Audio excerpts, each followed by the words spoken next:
jigsaw in society as a whole, which if you remove it, the picture's incomplete. But equally, if it's the only part, it's not going to work. A corporation is like a family unit. People in a corporation work together for a common end. The corporation is a collection of people trying to pull in the same direction. Corporations were originally associations of people who were chartered by a state to perform some particular function, like a group of people want to build a bridge over the Charles River or something like that. The Corporation Part 1, The Pathology of Commerce. Tonight on The View from Here.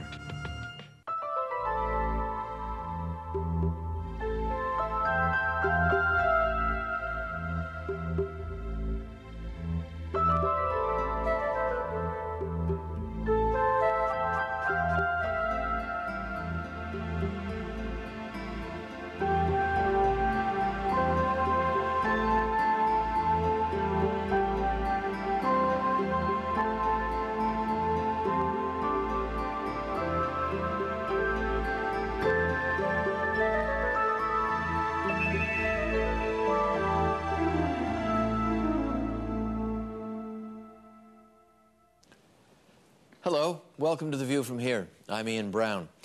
150 years ago, corporations were rare and controlled by lots of rules. Today, they're global superpowers with unrivaled influence that enjoy the same legal rights as human beings. In tonight's thoroughly compelling three-part documentary, The Corporation, filmmakers Mark Akbar, Jennifer Abbott, and Joe Backen want to know if this development is a good thing.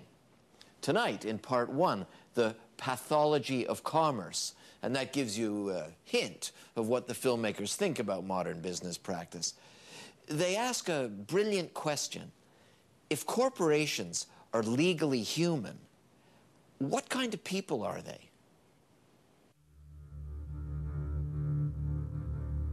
"150 years ago, the business corporation was a relatively insignificant institution. Today, it is all-pervasive. Like the church, the monarchy, and the Communist Party in other times and places, the corporation is today's dominant institution. This three-part series considers the nature, evolution, impacts, and possible futures of the modern business corporation.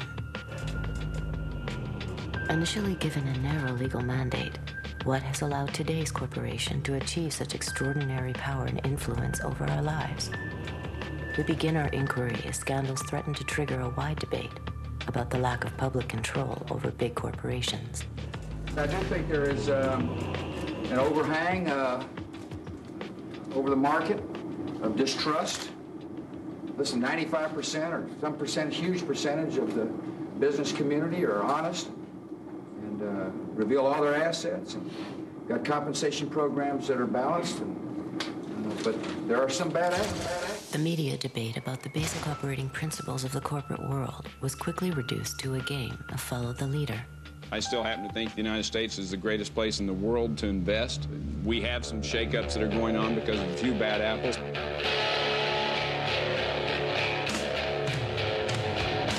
Some people call me a bad apple. Well, I may be bruised, but I still taste sweet. Some people call me a bad apple, but I may be the sweetest apple on the tree. These are not just a bunch of bad apples. This is just a few bad apples. It's not just a few bad apples. We've got to get rid of the bad apples. You can start with Tyco. Bad apples. We know all about WorldCom. Bad apples. Xerox Corporation. Bad apples. Arthur Anderson. Bad apples. Enron, obviously. Bad apples. Kmart Corporation. The fruit cart is getting a little more full. I don't think it's just a few apples, unfortunately. I think this is the worst crisis of confidence in business. What's wrong with this picture? Can't we pick a better metaphor to describe the dominant institution of our time? Through the voices of CEOs, whistleblowers, brokers, gurus and spies, insiders and outsiders, we present the corporation as a paradox, an institution that creates great wealth but causes enormous and often hidden harms.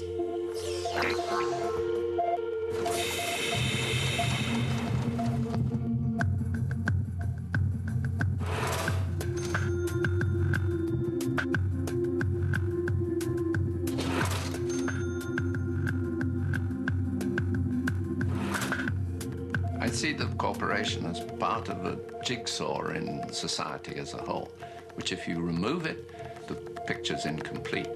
But equally, if it's the only part, it's not going to work. A sports team.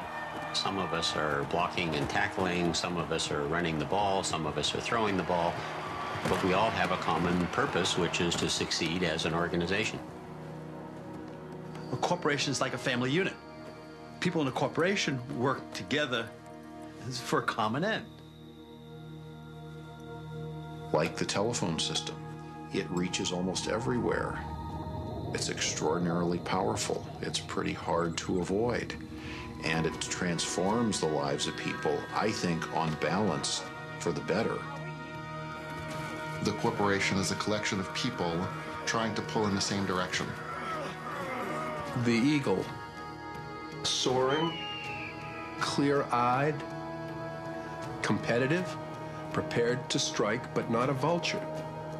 Noble, visionary, majestic, that people can believe in and be inspired by, that creates such a lift that it soars.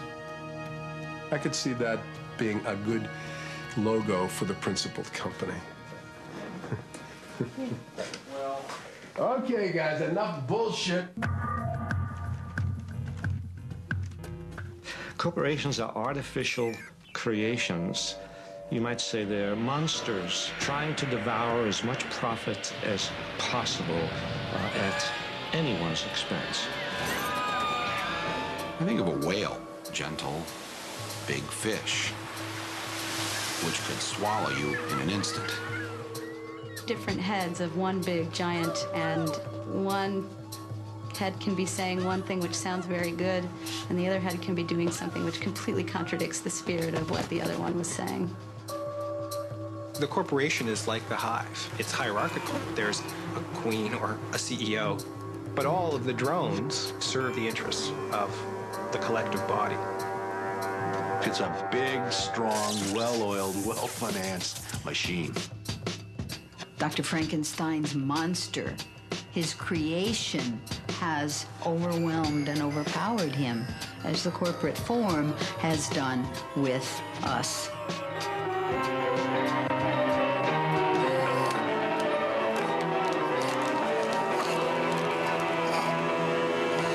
The word corporate gets attached in almost, in a pejorative sense to, and gets married with the word agenda. And one hears a lot about the corporate agenda, as though it is evil, as though it is an agenda which is trying to take over the world. Personally, I don't use the word corporation. I use the word business. I will use the word company. I'll use the word business community, because I think that is a much fairer representation than zeroing in on just this word corporation. What is a corporation?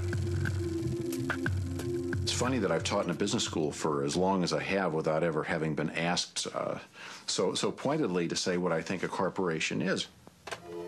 It is one form of business ownership. It's a group of individuals working together to serve a variety of objectives, the principal one of which is earning large, growing, sustained, legal returns for the people who own the business.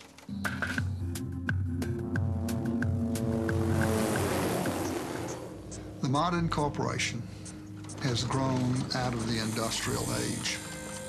The industrial age began in 1712 when an Englishman named Thomas Newcomen invented a steam-driven pump to pump water out of the English coal mines so the English coal miners could get it more coal to mine rather than hauling buckets of water out of the mine. It was all about productivity, more coal per man hour.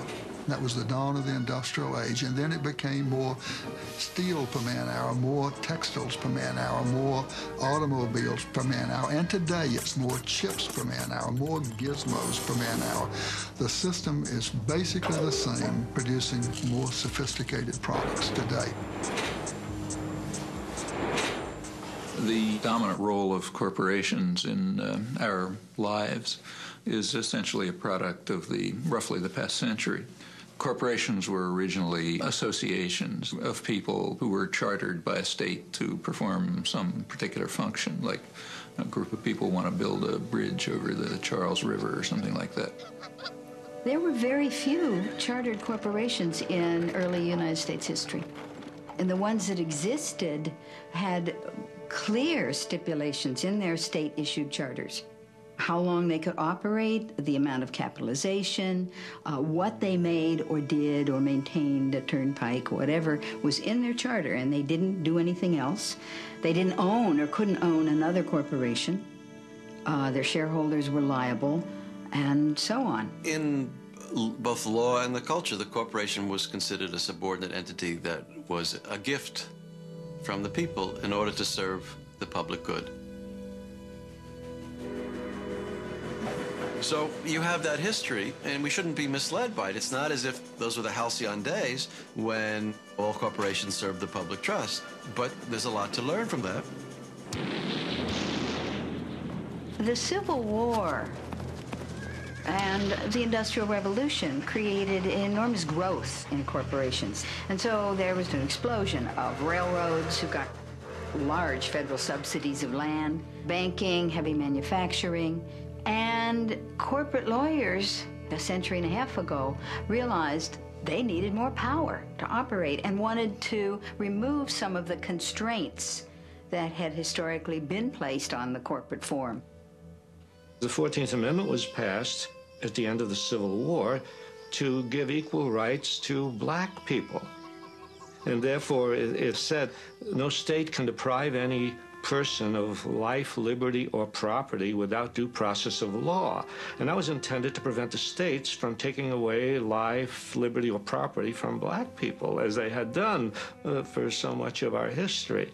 And what happens is the corporations come into court, and corporation lawyers are very clever, and they say, oh, you can't deprive a person of life, liberty, or property. We are a person. A corporation is a person. And the Supreme Court goes along with that. And what was particularly grotesque about this was that the 14th Amendment was passed to protect newly freed slaves. So, for instance, between 1890 and 1910, there were 307 cases brought before the court under the 14th Amendment. 288 of these brought by corporations, 19 by African Americans.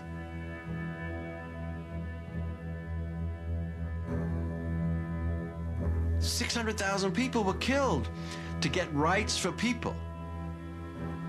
And then, with strokes of the pen over the next 30 years, judges applied those rights to capital and property while stripping them from people.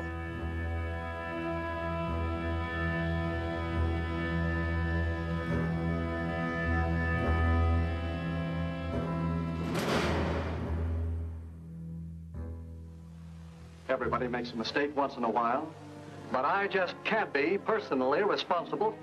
That's one of the weaknesses of a partnership, isn't it, Sid? Well, maybe you better incorporate the store. Incorporate? Yes. Incorporating would give you the big advantage of what you want right now.